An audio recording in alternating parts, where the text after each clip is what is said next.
Good evening, everyone, and we are continuing on our study in the book of First Samuel.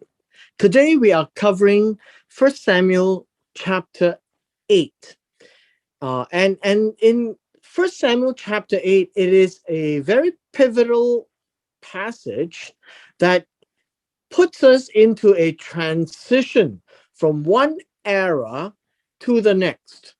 And before we go on, I think it would be useful for us to recollect some of the milestones and how the book of First Samuel has turned out from chapters 1 to 7. I've shared with you some of the diagrams before, and let me just use them, and then I'll point you to where you could look at so that you could put the whole uh, context in place. One of the slides that I had shared with you, and I've made some updates, is that it is with regards to the ark of the Lord. The ark of the Lord was first set up when it was in the wilderness at the time of Moses. And it begins from here, Exodus chapter 40, reading from verses 17 to 21. And it was in the first month of the second year, on the first month, the tabernacle was set up. And with the tabernacle that was set up, there would have been the Holy of Holies set up with the screen or the veil, with the Ark of the Covenant. And it traveled with them in the wilderness for 40 years. And eventually it came to rest first in Gilgal and then in Shiloh. If you have a chance to go to Israel, you will have an opportunity to visit Shiloh and look at this historical site. Now, they spent 369 years in Shiloh, particularly the ark. And we read then in First Samuel chapter 7, chapter 7, verse 1, we read it from First Samuel chapter 5, where they took the ark out to fight. And then they lost the ark to the Philistines, and they were captured, sent from Ebenezer to Ashdod, and you understand the historical moments in First Samuel 5. And then the plague of God came upon them. They sent the ark of God to Ekron. And when they all ran out of ideas of what to do with the ark of God, because God was all over the place over them with the plague of tumor and mice, they sent this ark to Beth Shemesh, which is just across the border from Ekron. And Beth Shemesh had another major incident, and they told Kiryat Yearim to come take the ark of God to their place that was on a hill. And with that, that would have been about 7 months, right? About 7 months that was outside the control of the Israelites. Then we read in First Samuel chapter 7 that it was in Kiryat Yearim for 20 years. In the meanwhile, I have mentioned to you that the tabernacle had moved from Shiloh to Nov, was there for about 13 years, and then settled in Gibeon or Gibeon in the English. And we read very scattering verses. For example, in 1 Samuel 21, David came to Nov to Ahimelech, the priest. We also read about how Saul lost the place and the priests were killed. in North. Now, although the Bible never specifically indicated or stated the obvious, we are made to be aware that North was the first place. After they lost North, it was sent to Gibeon. And we read in First Kings chapter 3 that Solomon went there to sacrifice. We also told in First Chronicles that was where it is. We are told somewhere else as David conquered Jerusalem. David brought the ark of God to the city of David in Jerusalem, and there it sat for 43 years. Now, that's the context we are looking at. We're now somewhere here, right? Somewhere here, this era here. The next piece of context that I want to point out to you is that we are now in chapter 8, right here, and it's in between. There is about 10 years here between chapters 8 to about chapter 9, right? And many things happen, and chapter 8 basically tells us a major milestone of what actually transpired so that it leads on to chapters 9 and 10. And chapter 8 is pivotal, right? Right here, chapter 8. And that's where we are covering today. We have gone through quite extensively in the last 7 chapters. You need to be aware that Samuel died around 53 years old. And 53 in those days is old, mainly because a generation is about 40 years, and men died in battle. Eli was very old, and Eli was described in his old age. So just understand that when we start chapter 8, Samuel would have been 53 when he died. So you less a number of years before he died, and thereby we will get to Samuel would be around 50, around there when these things happen. So let's begin.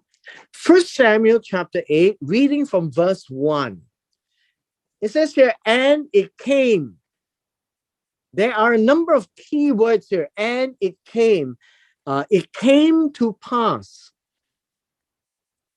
would be a better way of expressing, not it came, as if something moved from one to another. It is about an event, and that it is describing what happened, right? What happened at this time. This is when Samuel was old, that he appointed his sons judges over Israel. And the idea here would be not to replace him, but to act on his behalf. This would be the word judging, right? Judging over, not as judges, but judging over Israel. And so he appointed, he established, he fixed it such that his sons would do this judging work over Israel. Now, this idea is that Samuel is always the judge, the key judge, and that he had delegated to 2 of his sons. And the 2 of his sons would take this role as representatives of Samuel. Verse 2, it says, noun. Again, this word noun is it came. It came to pass. Again, that's the same word. It came to pass. And this word here, the name of his firstborn, would be, this firstborn is literally firstborn, was Yoel, and the name of his second was Aviyah. And they were judging, and this is this word here, judging. As you can see, this word judging is this word, judging, right? It's the same word as well. And they were judging in Bir Shiva. Now understand, this Bir Shiva is a very famous location. In short, it is called the Well of Seven. Bir is well, Shiva is seven, and it is located in the south of the land.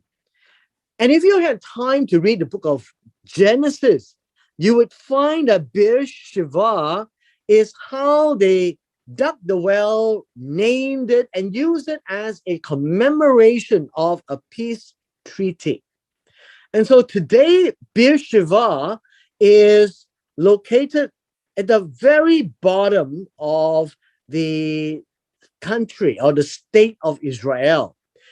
You also hear this phrase, from Dan to Beersheba.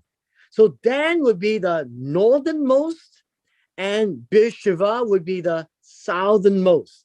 And they were judging in Beersheba, in the southernmost. Now, what is the difference is this.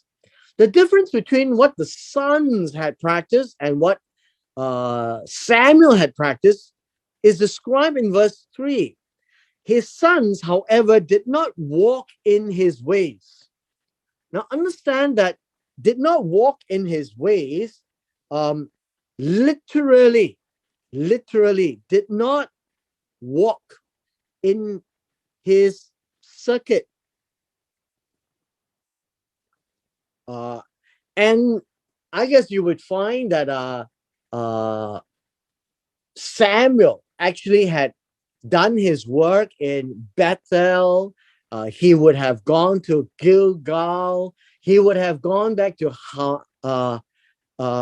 Ramah, and he would just go around year in, year out. And Samuel was a man of the people. When he was the judge, he went to major centers to help solve problems for them. In verse 3, it says, but the sons turned aside after dishonest gains, took bribes, and perverted justice.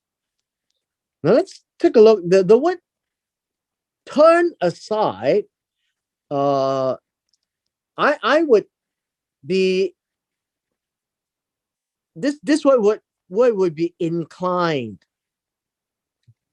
They had grown this tendency, right? The word turn aside is this word tendency, and to gain. This word dishonest gain is by context, I would say unjust gain. Dishonest is a matter of view, whether it's honest or dishonest. Unjust would be gain that is done by providing unjust decisions, since they are judges. Then the next one is took bribes. Understand, bribes are presents. You would understand in the Oriental form, bribes is when somebody would give a donation or a gift to influence decisions. That's what it means. And being a judge, or doing this work of a judge and judging people, both of these are clearly something that they could get their hands on. This honest gain is by getting presents. So you have an A and a B. That you find that they had profits, they had money that didn't come from a good day's work. And this money came from, well, I guess you could say, dropped from the sky when somebody gave them money to influence judgments that they were making. And by saying that, this would be an issue of what I would say perverting justice. Perverting justice would be injustice. And this would be a C. Now, if you look at this as an A, B, and C, you would get a much clearer picture what the sons were doing. The sons were not really practicing judging per se, as in representing Samuel, but in such an influential and powerful position, they used it to amass money. And in so doing, had turned a blind eye to justice. The reason why God placed judges in its position is so that the people receive justice. And so justice can be served. Now, in the later books of the prophets, God had always had a davar upon them, a complaint about them, where they invoke injustice, Hamas, and in violence and in injustice, mistreating who? The people that needed justice the most. The people who would be the poor, the needy, the widow, the orphans, people who had no man to defend them. God required the judges and the kings to be just in their ways, that peace will reign, and representing God's character of justice in the society. And right up front, with the time of judges, the judges are supposed to provide that picture of God being just. And here, towards the tail end of the life of Samuel, it came to be a disappointment to Samuel, where his sons were not interested in this role to judge with justice, but to judge for gain. And in so doing, amass money for themselves. Now, that kind of a behavior very quickly spread it across the land, and everyone knew, because they would know how Samuel would have done it and how his sons didn't go around and all they did was sit around in Bathsheba. And I guess the other thing that we need to understand is when you are a judge, you do have people working for you.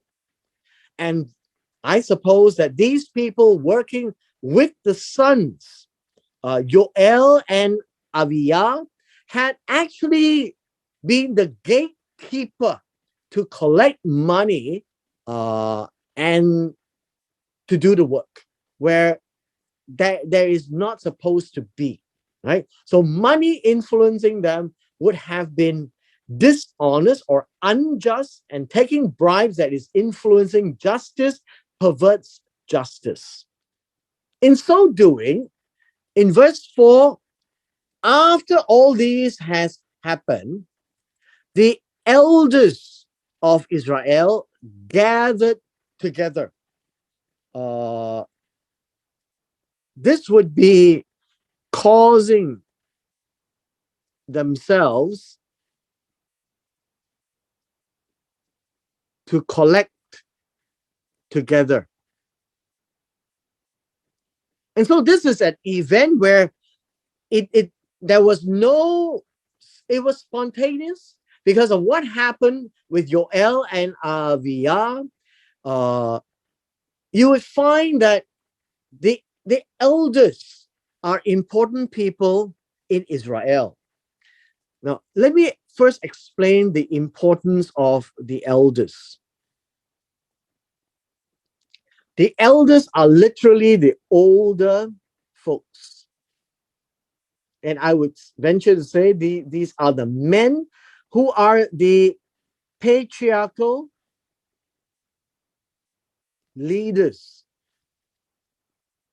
of the clan. And so after looking at Joel and Aviyar doing all these things, which it's not happening for them, all the elders of Israel came together and decided to take action. And they went to see Samuel at Ramah. Now, Ramah is further north. Ramah is probably somewhere in the middle of the land. And Ramah is on the hilly side of the hills of Ephraim, where he was born, where his father and mother, Hannah, was there, lived there. And that I would say that would be the hometown. But the two sons decided to move down to the south and to do the work there. Now, the other thing I want to point out to you about elders is this.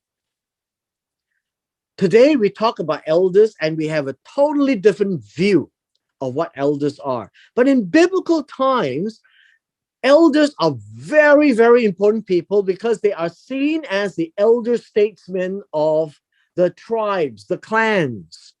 And if you come from a more traditional and conservative family, for the longest time during Chinese New Year, people gather around the houses of the patriarchs, the oldest one in the entire family, because that was how Oriental families congregated. They gravitated towards the elders because they have seen and experienced the most.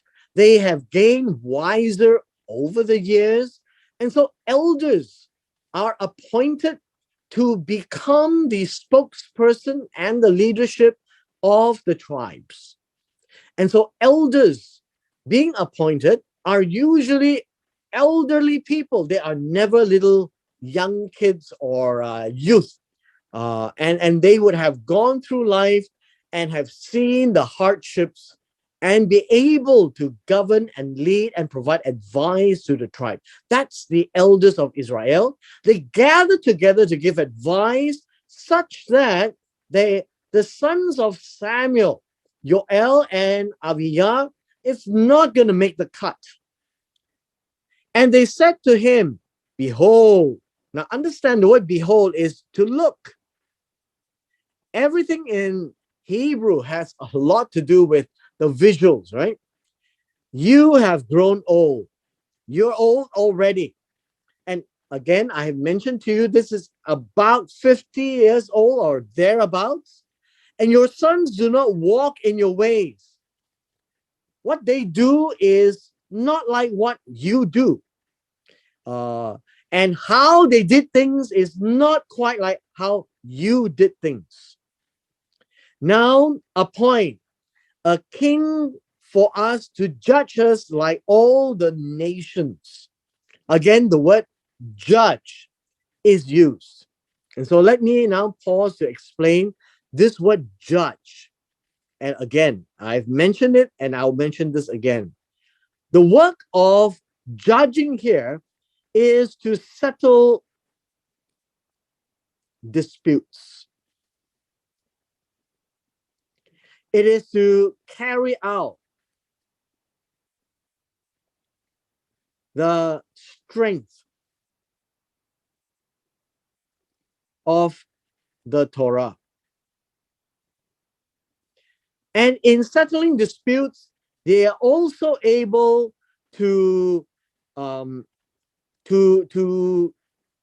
I guess, make decisions on who lives and dies. And that is why a person who is in such a position is also called an Elohim, mighty one.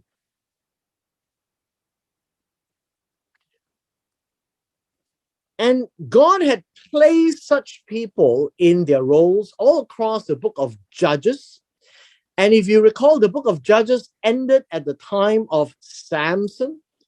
And Samson died, and Eli would have taken over in First Samuel chapter 1. And when Eli died, Samuel would have taken that role of a judge. And with God being with Samuel, would cast away all doubts. And he really became judge for approximately under 13 years. But he was a man of great power because he is able to settle disputes, carry out the strength of the Torah, and make decisions on who lives and who dies.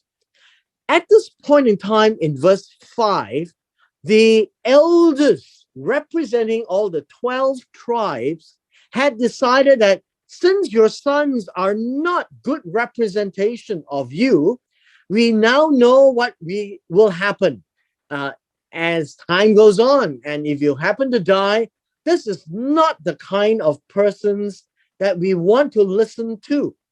And so now, Samuel, while you're still around, appoint a king for us.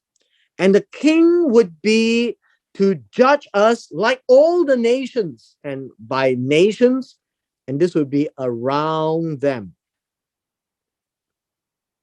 And so when they look around them, the Edomites have a king, the Moabites have a king, the Ammonites have a king, the Syrians have a king, the Egyptians have a king, and everyone around them has a king. But Israel doesn't have a king. And when we read of the nations that are still in Canaan, the Philistines have lords. They eventually, the lords are also treated as kings. So who are kings? So now let me explain kings. Kings is one who walks among the people.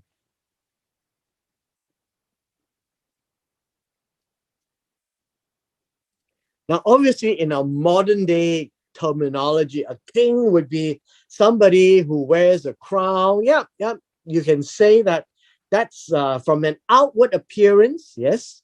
But the word king is melech. And this word melech comes from the root word to walk. And so Malak would be this person who reigns, who rules. And the one who rules should be like Samuel, who goes around. And so the one who walks amongst the people would be the one respected to make good decisions, to judge the people. He would know exactly what's happening. He would know the law of God. He would be wise.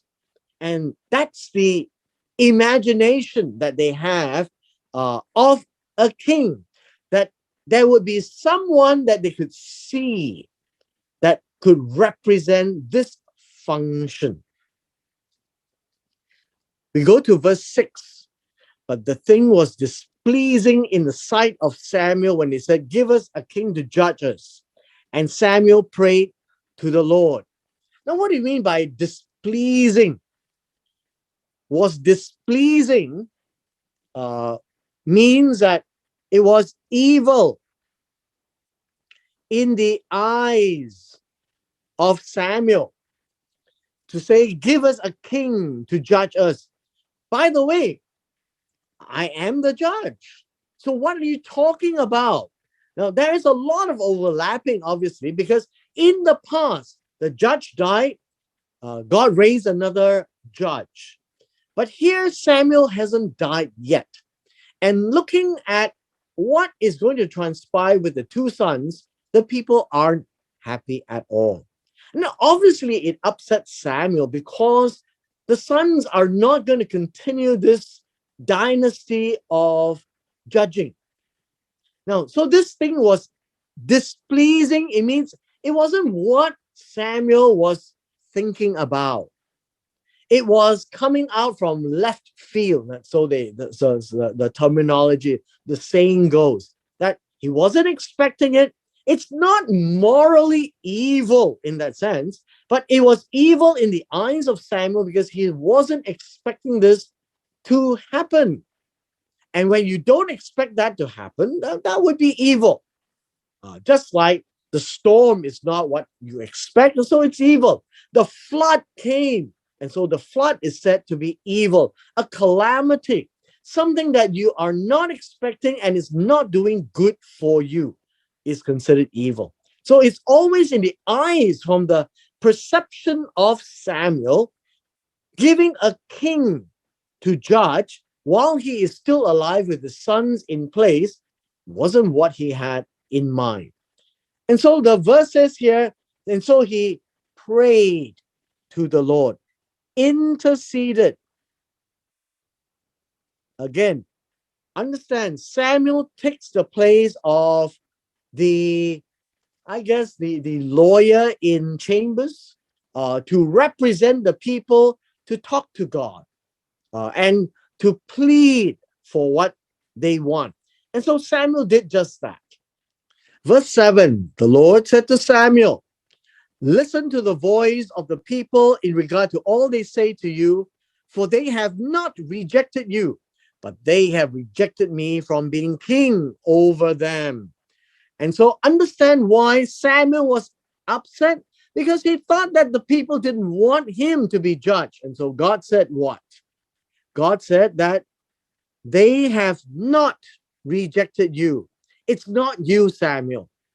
They have rejected me, God, from being a king over them. In the eyes of God, in the eyes of God, looking over Israel, there is the role of a judge. And above all, God himself is king. But he is a king that they can't see. He is a king that is powerful, but they can't see him and visualize him like all the other kings around them in the nations that are around them. And so Israel, or the elders of Israel representing Israel, want to have a human king. A human king. And so it seems that God being king is very unusual to them. They don't know how to react. They believe that they should be like the nations of the world. Is that wrong?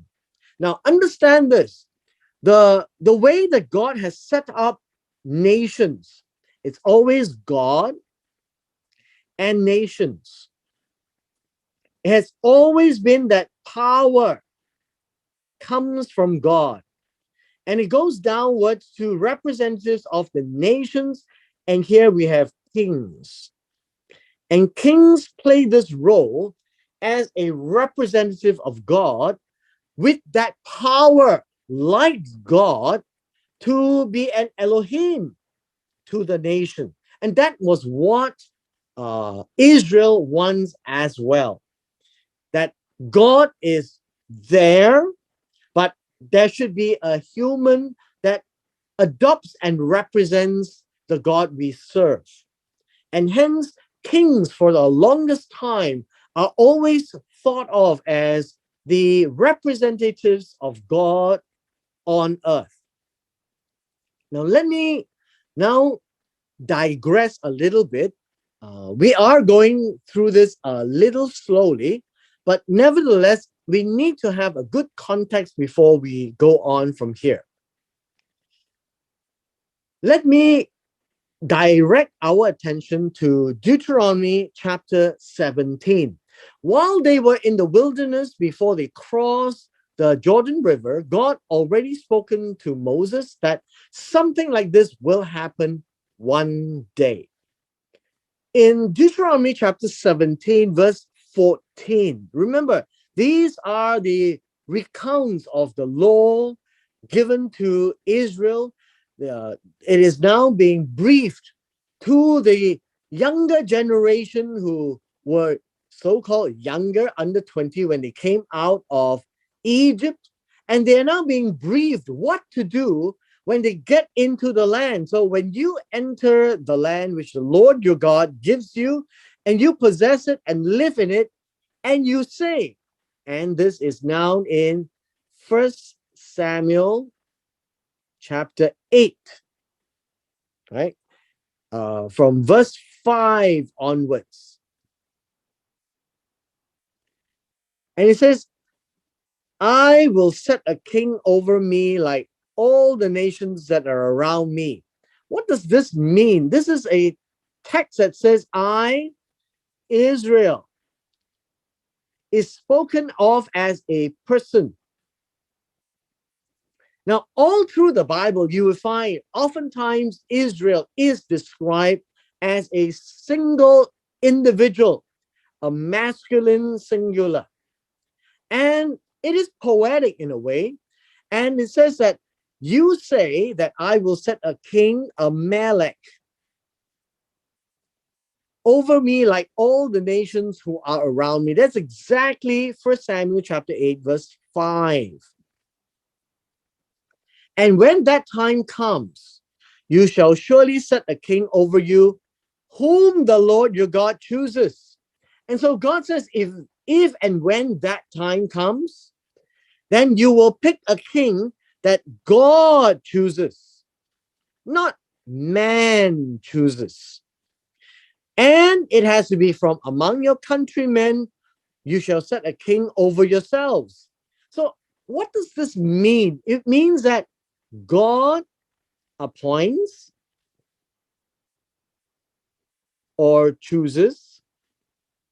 You will also see Israel choosing.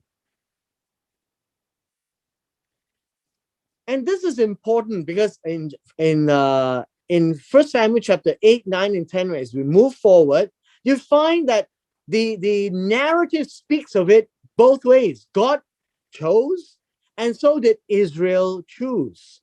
But God says it must be among your countrymen. What does that mean? It means that it must be from the 12 tribes. It cannot be anybody else. And so it says, you may not put a foreigner over yourselves, which is not your countrymen. Now, as a foreigner, how would you say? This would be somebody who is an outsider, right? A person who is not an Israelite. Okay, that would be a better way to say it. Not an Israelite. Why? It is so important that it must be from the 12 tribes because they are the chosen nation. They are from Abraham, Isaac, and Jacob. And they have the Torah. They are a kingdom of priests, of Kohen. They are supposed to be a holy nation. So you can see all of these, as in Exodus chapter 19, cannot change its profile because God has determined that that would be the character of Israel. Now, Israel is not a human. And so God can determine that, and that is the parameter, and that would be the picture that you must see it has to be. If the king is not from themselves, then the king would not know all these things. They wouldn't have any connection to Mount Sinai. They wouldn't have any connection to the Torah. Now, what has happened is that if you see that they have a king who are not from one of them, it would be a very, very difficult position. Now, eventually, there were kings who were placed over Israel during the Roman times. Uh, the most famous of them all is Herod the Great. And he is an Idumean. And if you trace the history of the Idumean, he would be from the tribe of Edom, from Esau, the descendants of Esau that has moved from Seir to the southern part of Judah, and eventually became a Jew by circumcision in the Maccabean era. And then eventually King Herod was set by Rome to be king over all Judea. And that is not considered a king by Deuteronomy chapter 17, verse 15. God also said that this person shall not multiply horses for himself, nor shall he cause the people to return to Egypt to multiply horses, which means that Egypt had an ability, an outstanding ability to have horses. Horses means what? The ability to have war machines. Since the Lord has said to you, you shall never again return that way. There's only once when Israel went into Egypt, and that would be Jacob and his family. And it'd be only once where Israel, the firstborn of God, would come out of Egypt and never to return again. And God gave them this land called Canaan. And so this is a reminder that the king shall not do that. He shall not multiply wives for himself. Now, what does that mean? It means that he should not have uncountable number of wives, or else his heart will turn away. His decision for God would be swayed. Nor shall he greatly increase in silver or gold for himself. That the riches that he has as a kingdom would diminish the value of God in his eyes. Verse 18, now it shall come about when he sits on the throne of his kingdom, he shall write for himself a copy of this law, the Torah, on a scroll in the presence of the Levitical priests. What does that mean? It means that the priest would recite and the king would write, and the king would know and learn so that he can judge the people based on the law of God. That's why it has to be an Israelite, because the law of God doesn't apply to an Idumean, for example. Verse 19, it shall be with him, he shall read it all the days of his life, that he may learn what? Fear the Lord his God by carefully keeping all the words of this law and these statutes, that his heart may not be lifted up above his countrymen, that he may not turn aside from the commandment to the right or left, so that he and his sons may continue long in his kingdom in the midst of Israel. God says the king is equal to his people, right? That is what it means. That his heart may not be lifted up above his countrymen, that the king is not above the people in the sight of God. That the Torah applies to all men. There is no such thing that the king is above the law. So in the eyes of God, all are equal. So that is very crucial for somebody who is king to understand this, and that his sons will continue the dynasty. That is what God has set in place as a parameter for the king of Israel when the people one day so decides that is going to happen. So understand 1 Samuel chapter 8, verse 5 onwards, it is not a surprise, because the children of Israel are very human. When they see around them that, hey, they have a king and they seem to work out, Why can't we have a king? And why do we have judges running around here and there that they are to actually be making decisions on disputes and be able to guide and teach the Torah? Why can't they have an even more powerful and all-powerful one person called the king? And so the king, as in Deuteronomy chapter 17, is not above his people. So Melech is actually executed in the very meaning of the word, one who walks with the people or amongst the people. And that is the kind of king that God wants. God doesn't want them to have a king that would be a dictator over them, but God wants a king that will lead them on. And so the Lord said to Samuel, listen to the voice of the people in regard to what they say to you, for they have not rejected you, but they have rejected me from being king over them. Because God is unseen and they cannot see the face of God. Like all the deeds which they have done since the day that I brought them out from Egypt until this day. What do you mean the deeds? This is a recount of all the evil they have done. What do you mean evil? All the complaints, all the things that is evil in the eyes of God. What they have done, they have forsaken me and served other gods. And so they are doing to you also to forsake you, right?